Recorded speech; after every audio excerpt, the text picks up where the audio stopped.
Red, you got any zingers for the crowd? No? How about you, Nelly? Yeah, I got one. You're a fat fuck. We need to fire all of the detectives that work in this country and replace them with people on TikTok, because I swear, as quickly as they work, every crime will be solved within 24 hours. Why is it that Be Better posted that video about Kamala Harris's campaign earlier this morning, or later? I don't know when he posted it, probably last night or this morning. Why do I know more incriminating information about that man now, before the end of the day, than I did after seeing his content for months? I know now that not only does he work for his family business, but it's like overrated, overly expensive medicinal honey. I know that he talked about Taylor Swift riding in her private jet, which, I mean, like, yeah, like, who the fuck needs a private jet, girl? But he has pictures of him on a private jet, like, recently. Like, and it's like hypocritical. Wow. I know a lot about that man. Remind me not to piss y'all off, because y'all really fuck around, dig up every debt that I owe. Pay my student loans while you're doing it, though.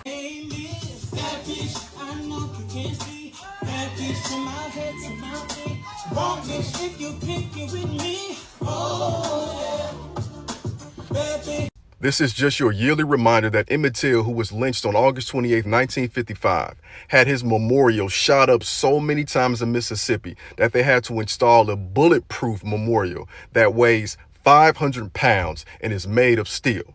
This happened in 2019, not 1959, 2019. And some of the geniuses who participated in this were not some old 80, 90-year-old folks. They were college kids at Ole Miss. Yep, the same Ole Miss that had racist students taunting a black student in 2024. And no, it was a completely different fraternity too. And this is also just a reminder that Carolyn Bryant, who instigated the lynching of Emmett Till, was in hiding for many years, but she was also alive for many years and did not die until April 25th of 2023, and she was never charged. So make sure your kids know this, because even the bulletproof sign couldn't hide the persistent ignorance that exists in this country. You might encounter many defeats, but you must never be defeated, ever. In fact, it might even be necessary to confront defeat. It might be necessary to get over it, all the way through it, and go on.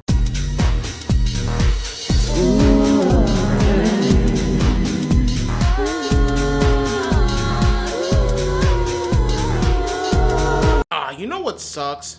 Those videos that are like, please stop scrolling, just 5 seconds of your time. But you know what sucks even more? Being bombed every single day, yet you are forced to record the atrocities around you and beg people for help because the people in power refuse to do so. Yo, if you're one of those people who are like, why should I care what Isn't Real is doing to Palestine? Doesn't affect me.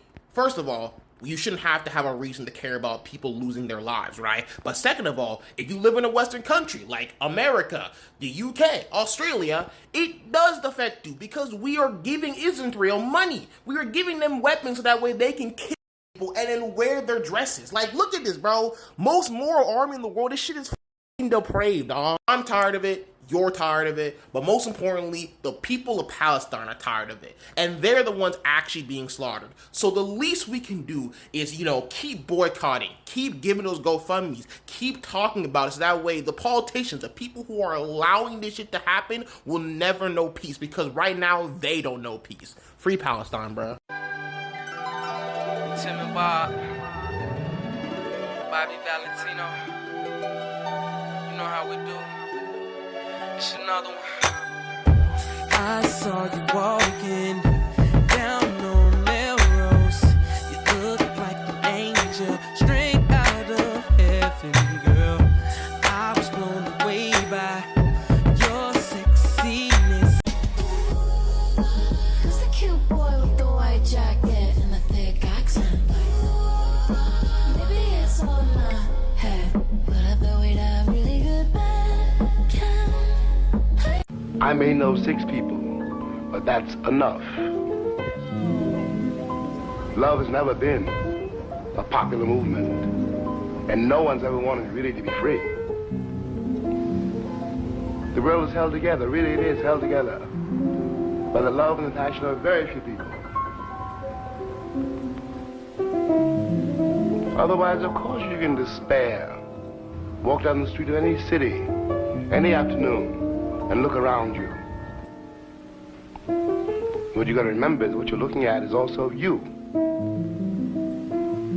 Everyone you're looking at is also you. You could be that person. You could be that monster. You could be that cop. And you're to decide in yourself not to be.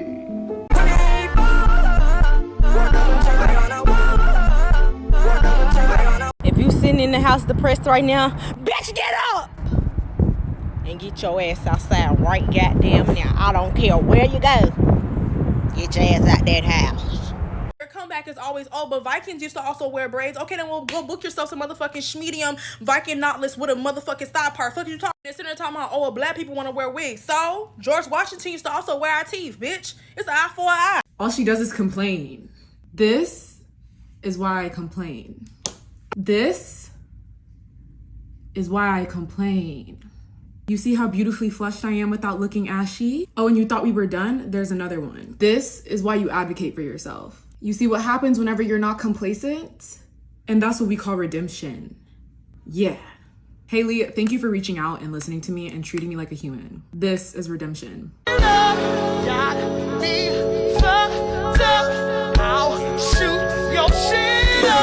Do you love her? Yes. Are you willing to do whatever it takes to stay with her? No. If you ever think you're dramatic, think about the fact that when I was in middle school and I rode the bus, I would listen to the same song every day, which was Drop the World by Lil Wayne. And it's a song that's like, I'ma pick the world up and I'ma drop it on your fucking head. And I would be on the bus like this. Pick the world up and I'ma drop it on your fucking head. Yeah.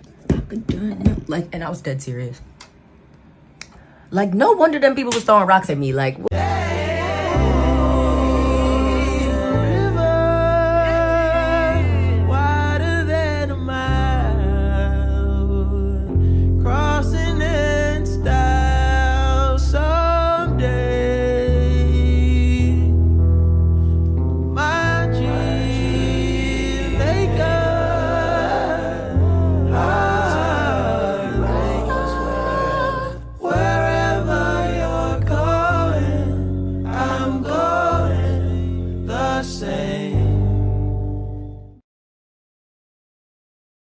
don't you ever in your life put your girlfriend in a situation where she is looked at as a joke or got other females looking at her like only if she knew. Don't you ever do that. I really want to know when we all got so pussy about economic inequality. These capitalists are openly throwing away our futures for a quick buck, and we're all just kind of watching.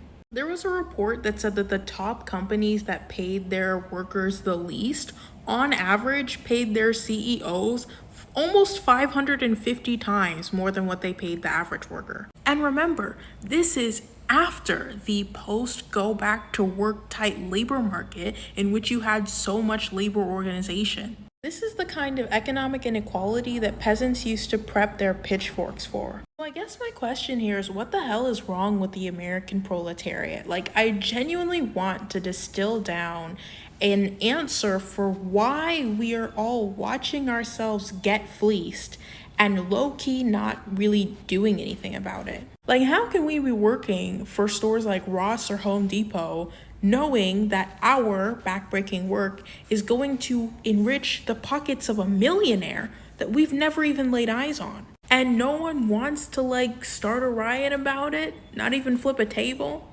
Nothing?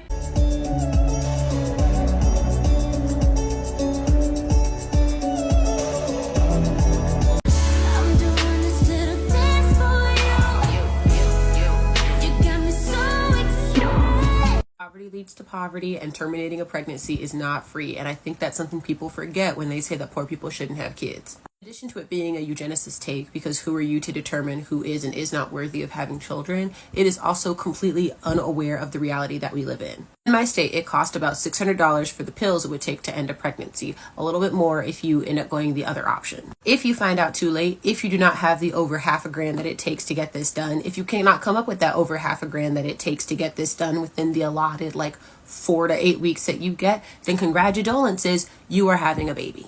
And yes, that will only lead to more poverty, but much like having a cavity that you can't afford to get fixed means that you eventually will have to pay for the root canal or the removal of your tooth, that is the reality of the situation that we live in. If you really cared about the well-being of these kids the way that you say you do when you guys come up with these takes, then you'd be advocating for things like social welfare, free access to healthcare, free access to food, especially for kids, but you don't. And y'all say it's not your responsibility to take care of other people's kids. They should have planned better. That's not where you want your tax dollars going, blah, blah, blah. But your tax dollars every single day goes towards the destruction of children's lives around the world every single day. And I personally would rather have my tax dollars going towards supporting lives and supporting children and supporting families as opposed to slaughtering them, personally. So if this is really an issue that you care about deep down to your core, then it's time that you put your actions where your mouth is, because otherwise all you're doing is spouting this eugenicist rhetoric to justify your hatred of women and children.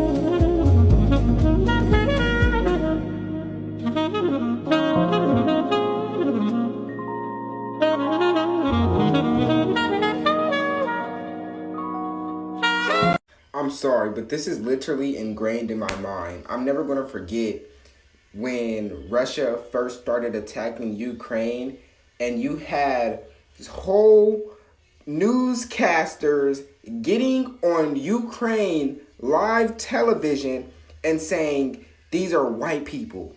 These aren't black and brown people. These are white people who actually need help. I'm never going to forget the story about the white woman from Ukraine who was taken in by a brown family, and then she proceeded to be racist. I'm never going to forget about the white Ukrainians who was kicking black and brown women off the bus and off the trains with their babies. It's locked in. It's locked in. And I think about it every so often. I'm just like, damn, even in the middle of war, racism upholds. It is hard to enjoy things that you had to beg for. I don't think that's true for everything, but I think it's especially true for relationships, whether it's platonic, whether it's work, whether it's romantic. When we have had to beg for something, we often don't enjoy it once we get it because our soul is not settled with the way that we got the thing that we wanted. There's something about begging for something and getting it and realizing that the fact that I had to beg for it from you means that I'm probably getting it from the wrong place or the wrong person.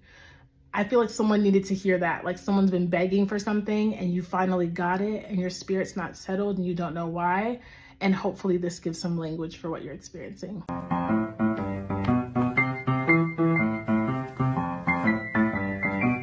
Mainstream music might not be in the best state right now, but the underground is in a beautiful place. Here's 5 underrated projects I've been heavily into that deserve more love. At number 1, I have Sunday at Zuri's by Odile. This is literally one of the smoothest projects I've heard all year. With just 4 tracks, the Afrofusion production and Odile's central vocals make this EP feel like a literal Sunday in music form. At number 2, I have Cyan Blue by Charlotte Day Wilson. Now, I discovered Charlotte after hearing the song Still of Kaytranada's recent album Timeless, and I fell in love. Her tone is just so intoxicating, and this project, you just have to listen to understand what I mean. Third on my list is What a Devastating Turn of Events by Rachel Chinariri. This album is a roller coaster of emotions. Rachel's voice is so beautiful and the songwriting on here is so vivid and colorful. People keep saying that we need more black pop stars. Rachel is your answer. At number 4, I have Bare Sugar Sweet Nothings by Rags Original. Now this album has so many twists and turns and just blends multiple genres together in a way that just makes every single song feel like a drug. And finally at number 5, I have Deadstock by Devin Malik. The energy on this album is electric. Devin actually started out producing for Azera Rashad and Schoolboy Q, so trust that the production on this album does not disappoint. Every single track is out of the box and his delivery is contagious. What are some underrated projects that you've been listening to? Put me on in the comments. We always talk about the jealous friends and the bad friends, but let's talk about the friends who are really, really good girls. Like who really come in our life and really help us change into this beautiful human being that really love us for us, that's generous, that's kind, that's loyal. Like, let's talk about those people. I have those people in my life and I really do love those people. I don't play about those people. Those people helped me. I love those people. If you're my friend and you see this, I love you. Nobody talks about how angry your ass will get when you start healing yourself, because you start learning about all the shit that you've been tolerating. That shit will make you furious. The disgust that you start to feel towards people who misled you and hurt you. Exactly. She already knows what's up right now. Exactly.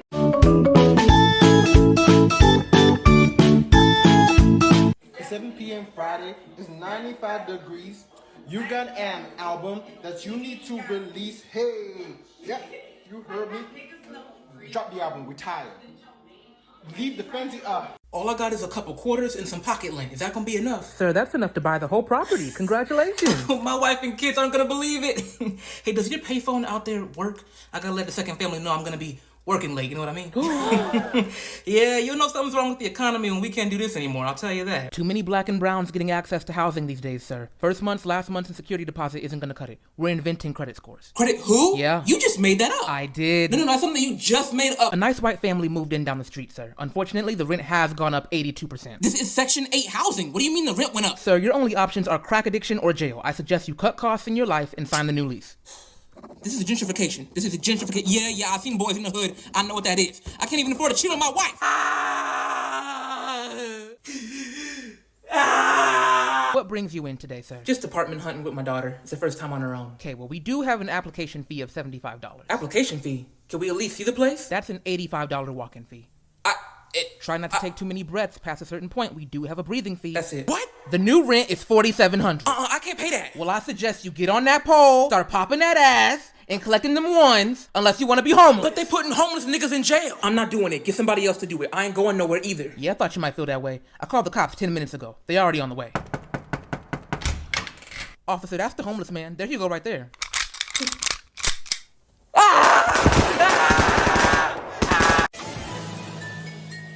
Do you know you have 30 minutes? Are you kidding me? 30, yes. I don't care that abuse and harassment, stalking, whatever, is a normal thing to do to people who are famous or a little famous, whatever. I don't care that it's normal. I don't care that this crazy type of behavior comes along with the job, the career field I've chosen.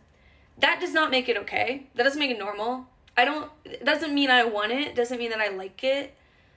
I don't want whatever the fuck you think you're supposed to be entitled to whenever you see a celebrity. I don't give a fuck if you think it's selfish of me to say no for a photo or for your time or for a hug. That's not normal. That's weird. It's weird how people think that you know a person just because you see them online or you listen to the art they make. That's fucking weird. I'm allowed to say no to creepy behavior, okay? If I'm telling you I miss you, I don't mean like, oh, I miss you. I mean it in like...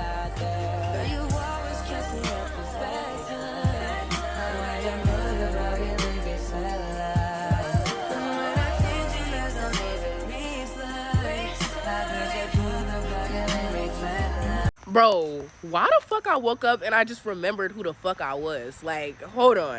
Like, I feel like I've been in my head so much recently that I like almost forgot like I'm really that bitch. So I just wanted to let y'all know that it's back to regular programming. And if you have a problem with it, you can fucking die.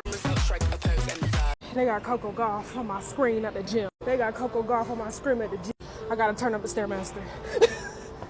If they got a strong, beautiful black woman, that means I can do it too, bro. Fuck. Yo, I got that look like a fat ass Chris Brown, though, no cap. I tell you what you look like, but you won't like it. The price of rice in the northeast of Haiti keeps decreasing. One of these sacks of rice cost 1,500 Haitian dollars in June. Then in July, it dropped to $1,300. And now today, that same sack of rice cost only 1,000 Haitian dollars, or 5,000 good. There's an abundance of rice in the region thanks to the Wanamet Canal, and we haven't seen anything yet because rice production is ramping up. Vive Canalio, vive agriculture, vive Haiti. Grandma not mad, Grandma just hurt. I'm hurt. I am hurt. I ain't gonna lie to y'all cousins. I just cannot and will not be friends with a woman who lets their man, whatever the fuck he is to them, be homophobic and be like calling their gay friends slurs and being rude to their gay friends. I can't be friends with you, boo. Okay? Because as me being your best friend and you let your man say all this weird ass homophobic shit, number one, I'm gonna cut your motherfucking ass off. And number two, I'm gonna beat your man up in front of you. So, what now? Oh. Thank you. He came over here like we was gonna put this in our pants. No, he said he gonna help. Y'all, he helping all right.